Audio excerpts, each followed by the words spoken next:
தூங்கும்போது அல்லாஹும்ம பிஸ்மிக்கு அமூத்து வஹையான்னு ஒரு துவா எல்லாருக்கும் நம்ம அறிஞ்சு வச்சுருக்குறோம். அந்த துவா எப்போ நம்ம எல்லோரும் ஓதுவாங்கன்னு கேட்டால், இரவில் படுக்கையில் படுப்பாங்கல்ல, படுத்து போத்திட்டு படுக்கும்போது தான் அல்லாஹும்ம பிஸ்மிக்கு அமூத்து வஹையான்னு சொல்லிட்டு அவங்க தூக்கத்துக்கு போயிடுவாங்க. இது எல்லோரும் கடைப்பிடிக்கிறாங்க. அதே நேரத்தில் வந்து ஒரு பகலில் கொஞ்சம் நேரம் தூங்குறீங்கன்னு வைங்க, அதுக்கு யாரும் அந்த ஓதுறது இல்லை, வழக்கத்தில் கிடையாது. தான் கேட்குறாரு, பகல் நேரத்தில் கொஞ்சம் சாய்வீங்க, ஒரு தூக்கத்தை போடுவோமேண்டு, அப்போ அல்லாஹும்ம பிஸ்மிக்கு அமூத்து வஹையான்னு ஓதுற ஒரு வழக்கம் இல்லையாம். அது அப்படி செய்யலாமா அல்லது எல்லா தூக்கத்துக்கும் ஓதணுமா அப்படின்னு கேட்குறாரு. இதை பற்றி வரக்கூடிய ஹதீஸுகளை எடுத்து பார்த்துட்டீங்கன்னு சொன்னால் இதுக்கு என்ன முடிவு எடுப்பது என்பதை நீங்கள் விளங்கிக்கலாம். சில ஹதீஸுகள் எப்படி வருதுன்னு கேட்டால், ரசூலுல்லாஹ் வந்து படுக்கைக்கு செல்லும் போது ஓதுவார்கள் அப்படிங்கிற வாசகம் இருக்கிறது.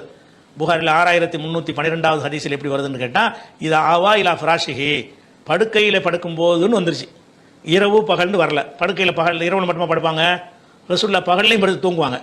6314வது ஹதீஸில் என்ன வருதுன்னு கேட்டால், இது அகத மலுஜாகும் என லைலி, இரவில் படுக்கைக்கு செல்லும் போது ஓதுவார்கள் வருது. ஒரு இடத்துல படுக்கைக்கு செல்லும் போது ஓதுவார்கள் வருகிறது, ஒரு இடத்துல இரவில் படுக்கைக்கு செல்வார்கள், இரவில் படுக்கைக்கு செல்வார்கள் வருது. 6314.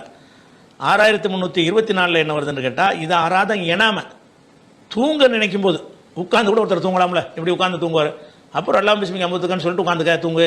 அப்போ தூங்க நாடும் பொழுதுன்னு வந்துச்சு. தூங்க நாடுதல் என்பது வந்து படுத்த மேனிக்கு பெரும்பாலும் தூங்கினாலும் உட்கார்ந்து தூங்குறது ஒன்று இருக்கத்தானே செய்யுது. சேரில் சாஞ்சிட்டே தூங்குவோம், படுத்து தூங்குறது இல்லை. இந்த ஹதீஸ் 6324 என்ன வருதுன்னு கேட்டால், இது ஆறாத எனாம, உறங்க நாடும் பொழுது கால பிஸ்மிக் அல்லாஹும் அமூத்து வஹையா என்று சொல்வார்கள் அப்படின்னு சொல்லி அந்த ஹதீஸ் வருகிறது. அதனால உறங்க நாடும் பொழுது என்று வர்ற காரணத்தினாலையும், படுக்கைக்கு செல்லும் போது என்று வந்த காரணத்தினாலையும், நம்ம வந்து எல்லா நேரத்திலையும் இரவில் படுக்கைக்குன்னு வந்த காரணத்தினாலேயே அப்போ வந்து எல்லா நேரத்திலையும் நம்ம தூக்கம்னா அது செஞ்சிட வேண்டியதான். அந்த வார்த்தைக்கு என்ன அர்த்தம்?